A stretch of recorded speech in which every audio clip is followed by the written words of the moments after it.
Hi, this is Uncommon Sense from the Sociological Review. I'm Rosie Hancock in Sydney, Australia. And I'm Alexis Hutrong in Ottawa, Canada.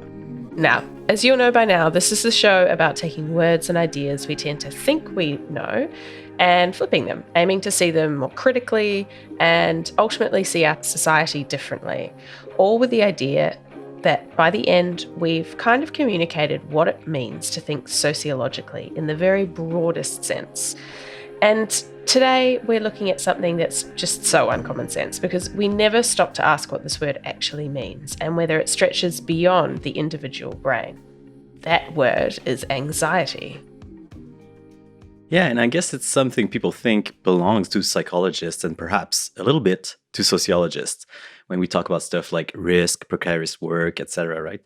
I do come across anxiety fairly often in my own research since many of the projects I've collaborated on are about mental health.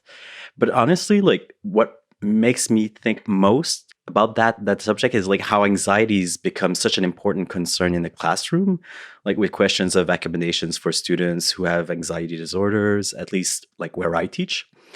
But yeah, maybe it's just because I teach quantitative methods and that's not everyone's cup of tea. Yeah, I think for a lot of people, talking about anxiety has become pretty mainstream, definitely since the pandemic, of course, since rising talk of climate change as well. It's okay to talk about feeling anxious on a personal level. I mean, I think, we all get it. But at the same time, the way it's talked about flippantly sometimes by people who maybe don't feel anxiety themselves can be very hooked into sexism, ableism, ageism too, actually, associated with youth, so-called snowflakes, and so on. So with those ideas all out on the table, we are very glad to have a guest here, a cultural studies scholar who is going to take anxiety in a very different direction. She is Nicky Falkof from the University of Witwatersrand in South Africa, where she's interested in race and anxiety in the urban global South, with a particular interest in whiteness. Hi, Nicky. I understand that you're in Mexico City as we record this, is correct? I am currently in Mexico City, which is a really, really wonderful change from Johannesburg. It feels so incredibly relaxing and unanxious to me, which is hilarious to all of my Mexican colleagues who find this city terrifying. So, just putting the two different places in conversation with each other already makes it abundantly clear how anxiety is kind of structural and locational. So, Nicky, today we're talking largely about your work, Worrier State, that's worry with an O, which looks at 4 case studies from South Africa where fear and anxiety show up in wildly different ways, from racist conspiracy theories to a story about safety and performing goodness in a wealthy Johannesburg suburb. And through looking at those cases, you give due credit to emotion as a real and, far from private socio-political force. But to get started on how you got to that, I understand we need to go back to your teenage years and a story about Satanism. Can you tell us more? It's actually amazing how much of my career as an academic has been spent talking about my adolescent time of being a goth. But yeah, when I was a teenager, growing up in the white suburbs of Johannesburg, the anxious, neurotic white suburbs in the last years of apartheid, when there was a pervasive sense in the air that something was going to change and something was coming, whether people were paranoid enough to believe that it was the threatened race war or whether they were just terrified of change in a more generic way. There was this consistent feeling that society was unstable and becoming more so by the day. And kids like me, who didn't really know what was going on politically, because we're talking about a time of intensive censorship. We knew something was up, we didn't know what was up. So there was a lot of adolescent rebellion, and a lot of it manifested, particularly in the wealthier middle-class white suburbs. A lot of it manifested in these subcultures, one of which was the goth subculture. Now, at the same time, you're talking about a country with a very intense, long-standing commitment to conservative Christianity. And you're talking about a country that has for a very long time been riddled with fear of communism, with all sorts of different anxieties about terrible things that are threatening to happen at any moment, right? A very good anthropologist who works at my university, his name's Robert Thornton, he writes that white South Africans live in a state of rolling apocalypse. So you're talking about a culture that is constantly waiting for the end of the world to happen. And you're talking about adolescents coming of age in this culture who are behaving in ways that are rebellious. And this is all happening at a time when everybody's freaking out about the end of society, the end of whiteness, which is the title of the book that I wrote on that topic, the end of the world as we know it. And all of these things coalesced into this fetid, hysterical mess whereby gothy teenagers like me were assumed to actually be Satanists. Mm-hmm. And that what we needed was not psychiatry, what we needed was exorcism. Wow. I mean, already it seems like there's an awareness that anxiety is not just some individual brain level thing, right? It's out there, it's between us, and it's social. Like it's not just an individual mental health thing. Yeah, completely. I mean, obviously the kind of scholar that people cite a lot when they talk about this stuff is Sarah Ahmed, whose work on the sociology of emotions, I suppose, it is incredible. But she just says it so clearly. I think early on in her book on the cultural politics of emotion, she says that feelings are not just things we feel, they're also things we do. Right? She's doing a kind of an early Judith Butler move, talking about how gender is something not just that we have, but it's also something that we do and perform on a daily basis. And I think it's very, very simple and it's very insightful, because the fact is that fear is not just something that I feel on my own. I don't just sit alone in my bedroom by myself going, oh, I'm scared, things are terrifying. I look at the internet. I read the news. I talk to other people. Maybe I go down the wrong kinds of rabbit holes online. If I am feeling afraid because I feel that the world that I live in is unstable, I'm not feeling afraid on my own.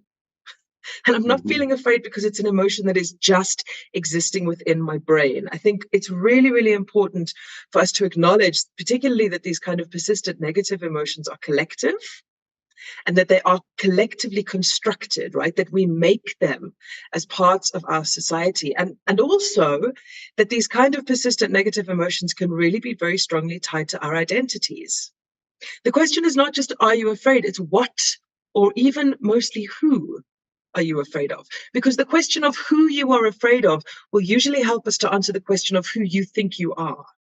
Your early experiences led you to be interested in whiteness, in moral panic, and the stories we weave to help us process like emotions like anxiety and fear. Like, can you first explain what moral panic actually is, but also whether there's something about like South Africa that makes it an especially ripe site for like studying this stuff? I mean, the first thing I need to say is, I'm not actually a sociologist. I wasn't trained as a sociologist. I kind of stumbled across the idea of moral panic while doing a weird interdisciplinary PhD, and the light exploded in my eyes and I went, oh, this explains everything. How wonderful. And it was only some years later that I really started looking into the concept and realizing that there are a lot of problems with it. So I don't want to be one of these kind of theoretical evangelists. But I do think that the idea of moral panic is still useful. What it refers to is a particular type of collective panic that appears usually in the mass media. It's driven by the idea of morality. So it's not just something like a cyclone is coming, right? It's something to do with the fact that society is under threat. The notion of it being a panic also suggests the way in which it has viral qualities. So these kinds of stories are spread. They're spread by people who have a lot of social power, or they're spread by people who have no social power, but have networks of rumor. And they're often spread from the top down by powerful media corporations and other times from the bottom up.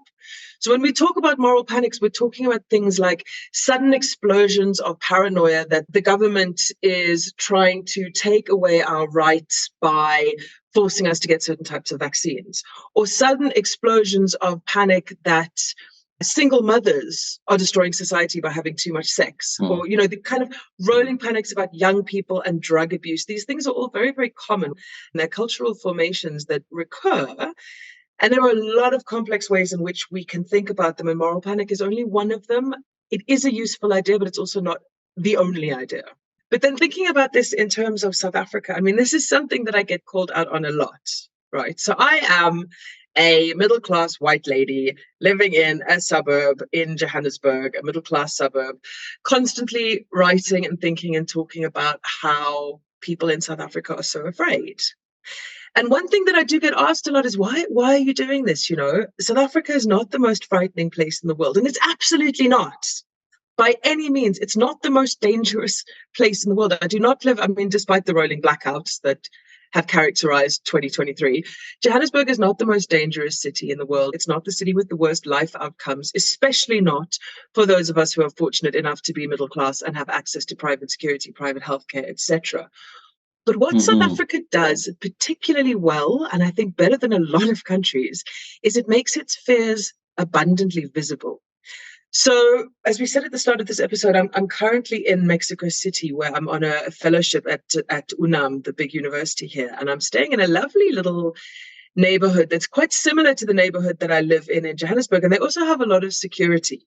So there are security guards with guns that you see around, and there's barbed wire, and there are locks, and there are private security companies, and there are electric fences, and all of these black bars on all the windows. But because of the way that the city is designed, all of these security features in Mexico City kind of fade into the background. In Johannesburg, the way that our fortress architecture is designed, it is designed to foreground all of these security features. It's actually designed as a city to make you feel like you don't belong on the street, like this is a dangerous place. And it's not more dangerous than a whole lot of other places.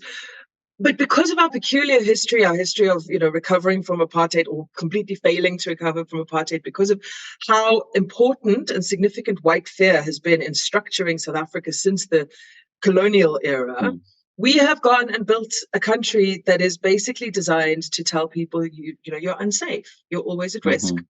Yeah, right. So, given that maybe stereotypes of South Africa being a really dangerous place, like you chose to move back there in 2012. And it's interesting because you open your book with stories of, some of the things people said to you about the move, the fears that they expressed, and the kind of contradictory advice you received. Can you tell me about that and how it led you to ask particular research questions? To start, let's not put our rose-tinted glasses on and go, the reason that I moved back to South Africa in 2012 is because I loved it so much and I was so brave. The reason I moved back to South Africa in 2012 is that I got a postdoc. And I'm sure that there are some people listening to this podcast who have had the experience of being early career academics in the UK, who will be aware of the fact that there are other types of anxiety and precarity than the anxiety and precarity that you face in a dangerous city.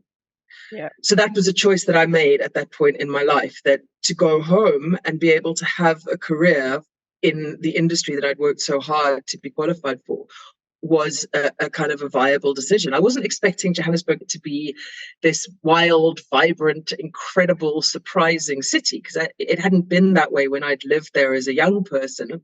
But when I did go back, so many people were so surprised that I'd done it. So like, are you mad? Why would you come back here?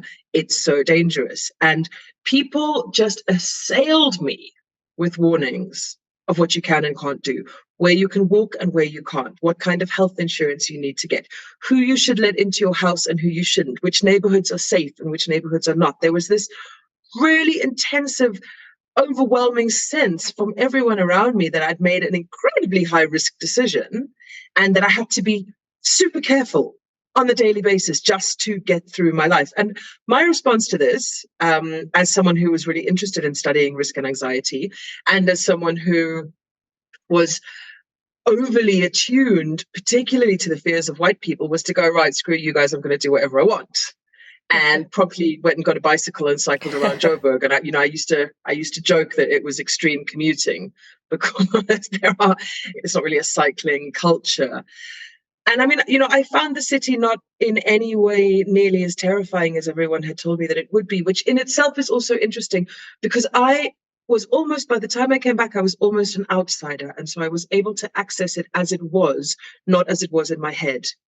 Whereas middle class, particularly white South Africans who had never left Joburg, had been living in this embedded state of fear since the 1980s, where everything just consistently seemed to be getting worse and worse and worse. And to me, it really felt like people in that situation could not see beyond the crustedness of the narrative.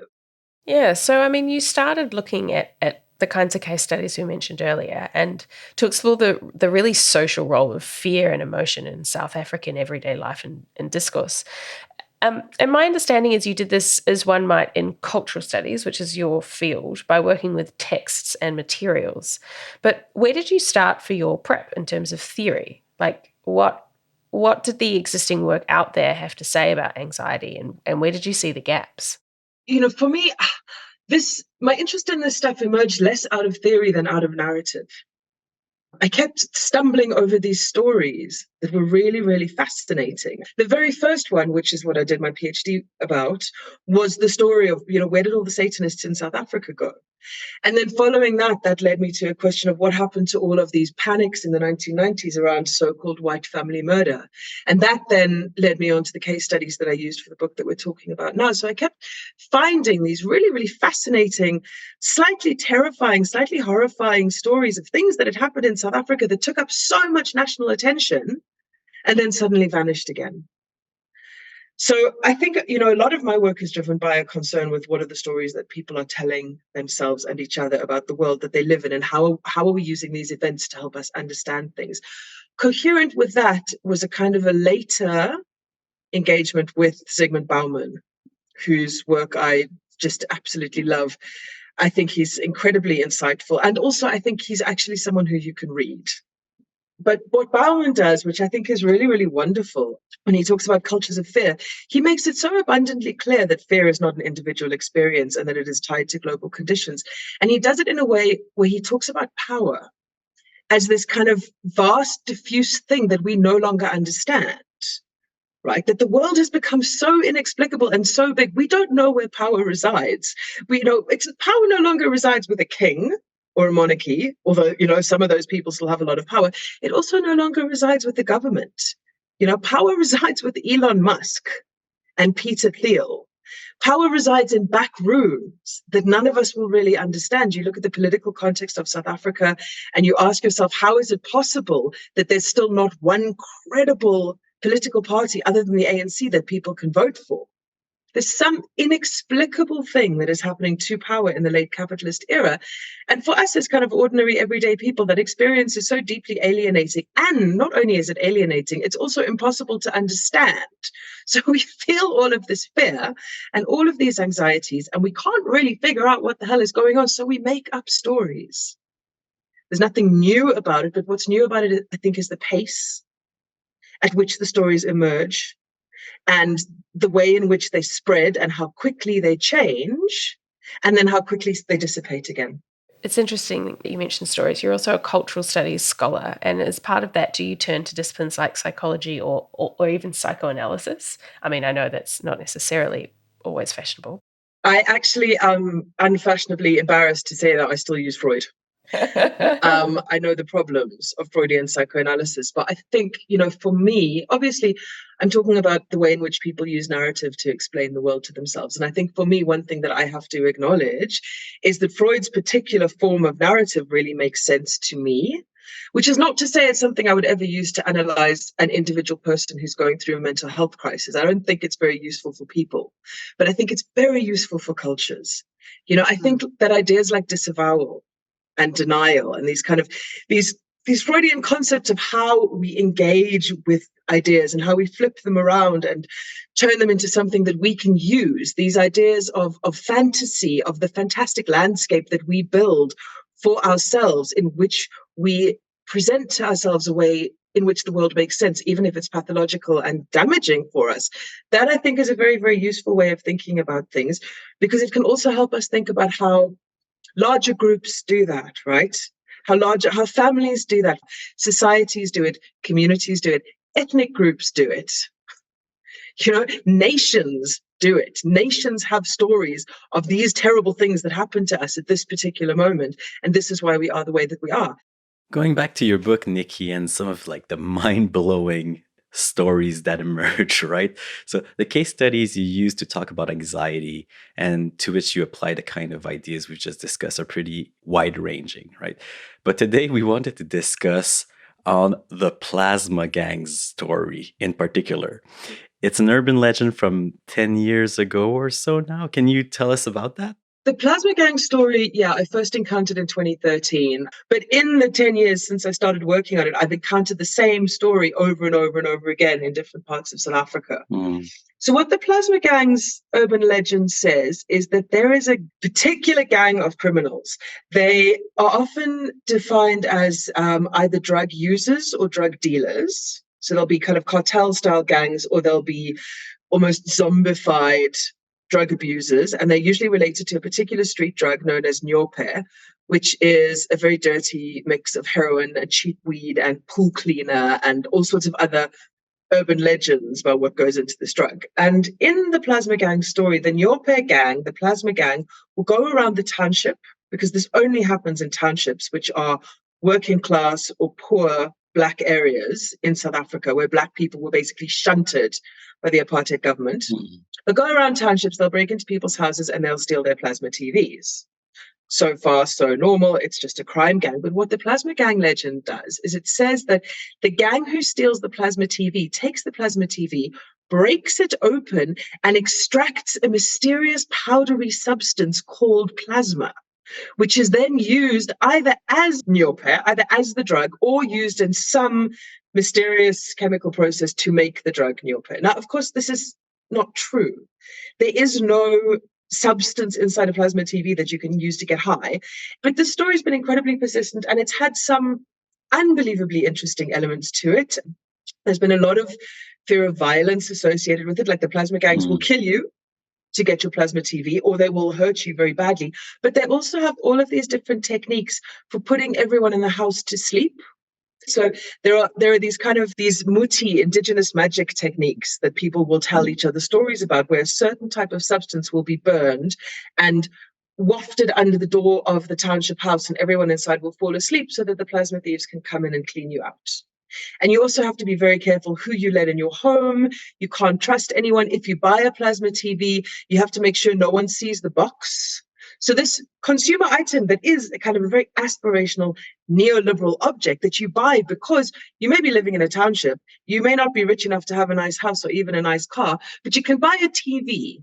But then the plasma gangs come along, and suddenly the object that you've bought to improve your life in this insecure place itself becomes part of the risk that you face living in a township.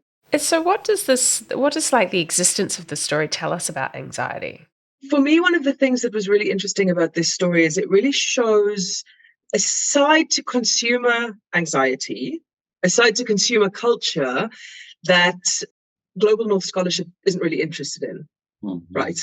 Scholarship in the Global North doesn't really want to think about what it means for poor people, for poor Black African people to also want to own nice things and to also have the nicer life, the better life. In South Africa, we call it the soft life, right? That these neoliberal aspirational urges are global. Everybody has them. We all have TV. We all have phones. We all know what Beyonce's got, right? But what does it mean to feel that urge? What does it mean to want that thing in a place that is also insecure and dangerous? What does that do to the kind of very, very globalized drive to consume and display in order to show your status and your security? How do these very, very modern things coexist in the same place? The desire to own and display, but also the fact that in most cities in the world right now, the majority of people are actually in much more precarious positions than we as academics often acknowledge. It's a useful story because it also helps us to try and figure out how people feel about their lives in these kinds of places. And, one of the really interesting elements of that is there was this sudden moment of people going, well, the plasma gangs will find out if you have a plasma TV, so you can't let strangers in your house. And we're talking about communities that are incredibly welcoming. Communities where when there's a wedding or a funeral, everyone in the neighborhood attends.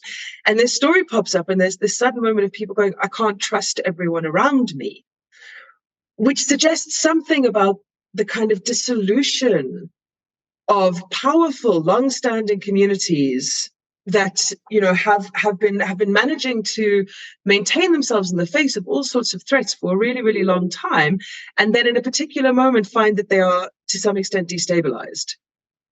Mhm. I also think that the Plasma Gang is incredibly useful as a story because it tells us something about the way in which modern, quote unquote, narratives of fear and anxiety and traditional, quote unquote, narratives of fear and anxiety are actually the same thing.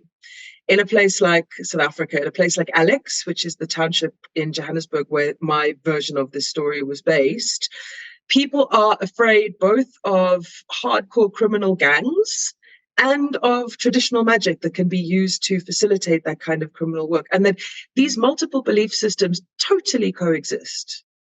Nicky, it strikes me that so much writing on fear is often about white fear, like so-called white flight to the suburbs or the architecture of fear and gated communities and so on in places like Johannesburg, which you've kind of already spoken about. It's as though some people are seen almost as destined or doomed to live in a Hobbesian state of nature, a state of everyday fear, while others feel entitled to more, to the right. It's like a right to fearlessness or something. I talked about this a bit in my PhD, which was my first book, where I talked about the phrase black on black crime, which is a phrase that got tossed around a lot in South Africa at a certain point, where people were going, oh, the incredible internecine political pre-election violence that's happening in KwaZulu-Natal is just black on black violence, as though the phrase itself kind of explains that sort of violence. It just goes, oh, well, that's natural for those people. No one, when talking about family murders or other types of things, no one ever talks about white on white violence, because white people are individual, unique humans who are not naturally associated with violence. So at the very least in South African political discourse, there's often a naturalization of violence when it happens to Black people and to poor people that is really horrific and quite upsetting and disturbingly persistent in 2023. One of the case studies that I write about in Worrier State is of far-right activists trying to publicize the idea of a so-called white genocide, which has been pumped all around the world. South Africa is kind of ground zero for global white supremacist anxiety because apparently white people are facing a genocide. We're all sipping our lattes in our cafes, talking about the genocide, while the people who are allegedly perpetrating the genocide are cleaning our toilets and looking after our children. And what the white genocide myth does is it ties itself to this particular notion of so-called farm murders, which are murders of white people on farms. And of course, farm murders do happen. White people are murdered on farms. It's terrible. All sorts of people are murdered on farms. We have a ridiculously high rate of violence, but the farm murder narrative basically says that only these types of deaths are important. And there was recently a crushing comparison that we can think about was the horrific fire that happened in central Joburg in August of this year, where at least 74 people are reported to have died. The majority of them, as far as we know, were undocumented migrants from elsewhere in Africa. Those people died. And yes, there was a lot of coverage. There was a lot of global coverage. But what there wasn't was this really intensive focus on the individuality of those people. Mm-hmm. This person died. This person had a child. This person had a father. This person had a wife. When white people are murdered on farms, these white far-right activists tell their stories in these really particularly individual ways that make it clear that violence is not something that is supposed to happen to them. And when over 70 Black people die in a building, all they are is one of over 70 Black people. Given that, can we use this moment to draw attention to people who are doing good work to change that? Like, who would you recommend? One of the authors that I always tell people to read is Phumla Dineo-Qola, who used to be a colleague of mine at WITS and is now a chair at the Nelson Mandela. She's a chair in African Feminist Imaginaries. She's amazing. Mm-hmm. She wrote a book called Female Fear Factory, which is not a scholarly book. It's a popular book, but it's about the way in which women's fear is socially constructed for very specific purposes in South Africa. It's incredibly insightful. I highly recommend her work. Another scholar whose work I think is really important is Jacob Dlamini. He wrote a book called Native Nostalgia, and another book called Askari, which he's a historian. He writes these books about the past that South Africa has and how and why that might impact on the present that South Africa has. But I also really strongly recommend that people read Johnny Steinberg, who I think to my money is possibly the best writer on South Africa right now. He writes, I guess you'd call it creative nonfiction. He's done a book called Midlands, which is about a specific farm murder. He's done a book called A Man of Good Hope, which traces a Somali migrant in his journey down to Cape Town. And he has a way of micro-focusing on incredibly important localized stories that helps you to understand how the kind of social and emotional conditions of these people's lives are structural rather than just individual. Thanks for those recommendations, Nicky. We're going to take a short little pause here. We'll be back to talk more after this from our producer, Alice. Hi, thanks for listening to Uncommon Sense, where we're talking about anxiety. Those reading tips Nicky just made will all be in our show notes, which you can find in the app that you're using to hear this right now, or over at the podcast page at the sociologicalreview.org. There you can also go back through our archive to catch related episodes on themes like security, cities, and emotion. And if you're a regular listener, maybe use the show for teaching or for study, you'll know this is where I give that important call to action. Please do take literally a second to tap follow or subscribe in the app you're using to listen. It means you'll never miss a show, and it helps us to keep bringing more Uncommon Sense to you. Back to Rosie. Okay, so here's where we tend to look at a buzzword or trope that's really active in popular culture, perhaps trending, if you like. So we've looked at things like self-care or the idea of a contactless world, and so on. Today, we're going to do the same, but not in a conventional way. Nicky, we're going to ultimately take on the idea of reflexivity, which, like anxiety, is a concept that often sits stuck at the individual level with not much awareness of how to think bigger than that. And it's an idea that academics, but also people beyond universities, I guess friends actually, tend to use pretty freely to mean sort of the idea of being self-aware, examining your own thoughts and motives, being aware of your position and so on. But yeah, I feel like that's it, Alexis, yeah? And actually, I guess reflexivity is being used and not used in a bunch of the various ways, right? But even practitioners, in last few decades, right? Some people kind of doing reflexive journaling and so on. I think it's fascinating, but it also raises kind of the questions around what the limits of reflexivity are. And that maybe sometimes introspection isn't necessarily the answer for all of our problems and so on, right? You need action too. But before we go into reflexivity as a kind of method, let's get there via another of your case studies, which emerged from the suburb where you live yourself, Melville in Joburg, right? And it was prompted by that all-important research source, Facebook. Tell us about that, and how does it make us think differently about anxiety? So I live in this neighborhood, which is quite famous as kind of fun, bohemian, comparatively racially diverse place. And after I'd lived there for a while, I found myself trying to use the local neighborhood Facebook group for various practical reasons, as you do. And I was really struck by the difference between the version of Melville that was being discussed on that group and the version that I seemed to experience in my daily life, which seemed to be quite different. Largely because the people in the Facebook group seemed overwhelmingly to be concerned with safety, security, and fear, and the idea that certain types of people didn't belong in the neighborhood, which hadn't really been my experience at all. So that's what led me to write about it. And then once I started engaging with the Facebook group, I realized that as well as that disjuncture, there was also another bizarre contradiction happening whereby the people on the group who were almost entirely middle class and largely seemed to be white presenting, on the one hand, were doing this collective thing about fear and about safety, but on the other hand, were very, very vocally and very obviously trying to perform the fact that they were good, non-racist white people. So they were going, on the one hand, we've got to stop informal traders from coming through the neighborhood, but on the other hand, and we must all collect things for the poor children at the local primary school who are largely Black. So, I thought it was interesting to write about because of that contradiction between the different ways in which middle class people feel that they need to express themselves. And I think what it does is it shows how, at least in that particular scenario in contemporary South Africa, it shows how anxiety is much more multifaceted, right? People are not only worrying that they're going to get killed or their stuff is going to get stolen.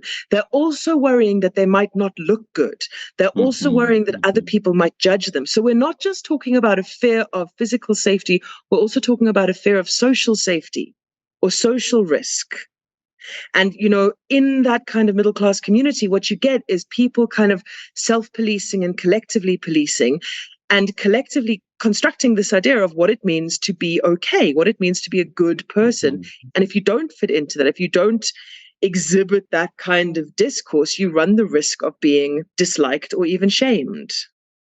And you write of this that, and I'm going to quote you here, the collective desire for safety involves an ongoing low-level anxiety about the presence of poor and Black people, while the desire to do good involves collective actions, providing money or goods to poor and Black people. End quote. Two kind of contradictory drives in a way, of which people are not perhaps wholly conscious or aware. And this pulls something else in your work, which is how you probe and take seriously the contradictions in people's thinking, including your own as a white academic. You write really thoughtfully about being unequivocally anti-racist and yet still being aware of essentially racialized fears, even as your ethical or conscious self kind of pulls back in disgust. Is that right? It's a difficult thing to talk about, and it was a very difficult thing to try and write.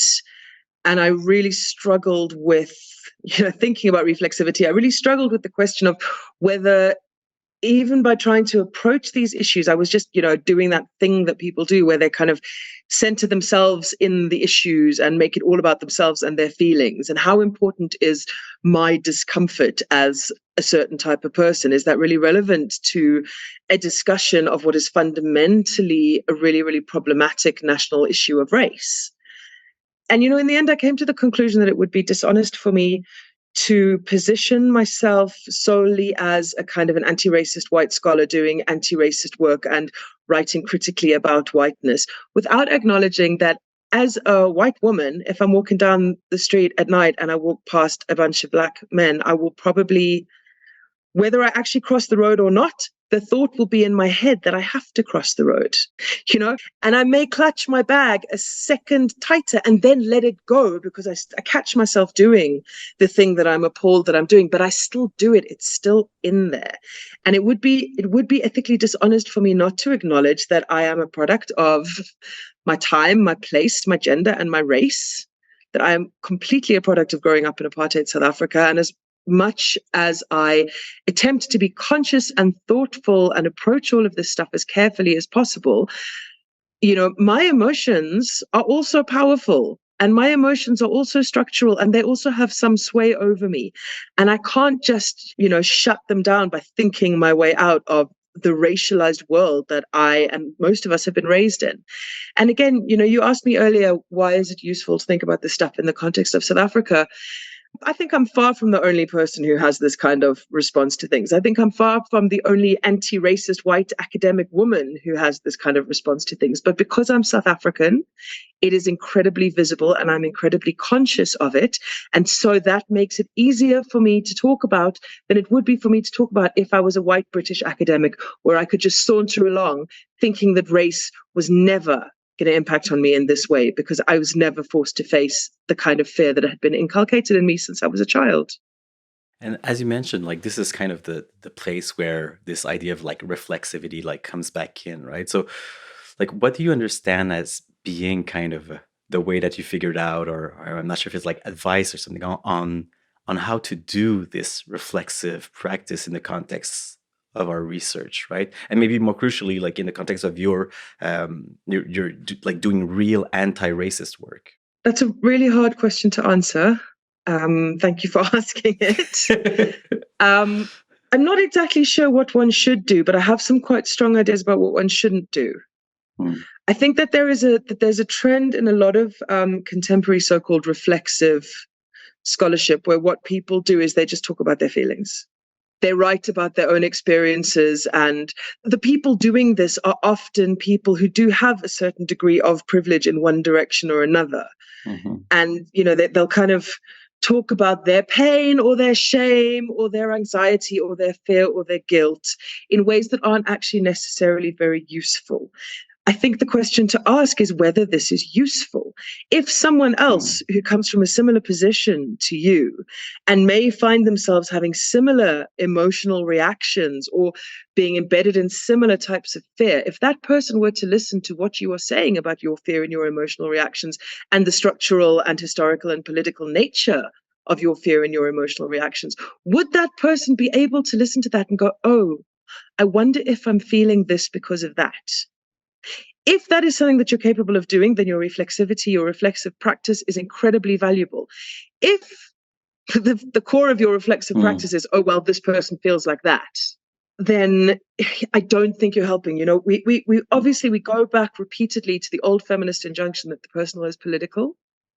But in order to avoid getting mired in really unhelpful forms of identity politics, we also need to switch it around, right? We also need to acknowledge that the political is personal, right? Both of these things must sit together. It can't just be, this is how I feel, and because it's how I feel, it's inherently political. It's not. Not all of our individual experiences are necessarily valuable for people in different scenarios or people beyond us. And it's sometimes very, very hard to tell where that line is. Yeah, and I guess at the same time, we've sort of already mentioned, introspection's not really enough, right? That there are actual practical things that institutions, particularly universities, where we are, can do to address some of this inequality in the world. There are multiple things that institutions and individuals can do within the kinds of worlds that we personally inhabit. It can often feel like academia is a bit of a closed world and it doesn't really make that much difference. But I see from my students all the time how well they respond to being given work to read that is written by Black women, and how they respond to guest lectures by people who are from similar cultures and backgrounds and histories to them. I feel like this is more of a personal answer than an institutional answer. But as someone who does have a large degree of institutional privilege, as someone who is, a professor in a well-respected university and who is a white woman, my reflexivity is completely pointless if I'm just going to sit around going, oh, I feel this and this and this and this. If I'm not going to use the position that I have to highlight the work of younger scholars, to highlight the work of Black scholars who've often been forgotten, to get diverse and different voices into the classroom, to use the financial resources that I have as a funded researcher to support my postgrad students to finish degrees that they wouldn't be able to finish otherwise. These are really, really practical, basic things that we as academics can do, and that we could be pushing our institutions in the next level up to start thinking about. Okay, so Nicky, before we go, we're at the bit where we get some pop culture tips for talking about our theme. Sometimes Alexis and I chip in with ours, sometimes we don't. And today we're going for the latter because instead I want to ask about what I hope is your tip, because I know you wrote about it some years back. That is Teenage Mutant Ninja Turtles. So for those of you who don't know, it's an American show that began in the 80s where turtle brothers trained in martial arts fight evil in New York City. It's still running, but I guess the three of us remember it from the 90s. Nicky, tell us why you decided to write about this show and how it relates to anxiety. So I was in a pub in Brighton during my master's, hanging out with all my friends, as you do. And we made up a little competition where the person who thought up the best, most amusing journal article title would get a round from everyone else. And mine was Heroes with a Half-Life. And it was going to be a paper about Teenage Mutant Ninja Turtles. And about 3 years later, I went, oh my God, I could actually write that. And went back and looked at Teenage Mutant Ninja Turtles because I vaguely remember being a kid and this show being very popular and again getting caught up in the satanic panic. People were burning figures of Ninja Turtles on the beach. But it also it emerged at a specific point in my childhood where there was also, less so in South Africa because we were so far away, but there was this kind of very late post-Cold War anxiety about Chernobyl.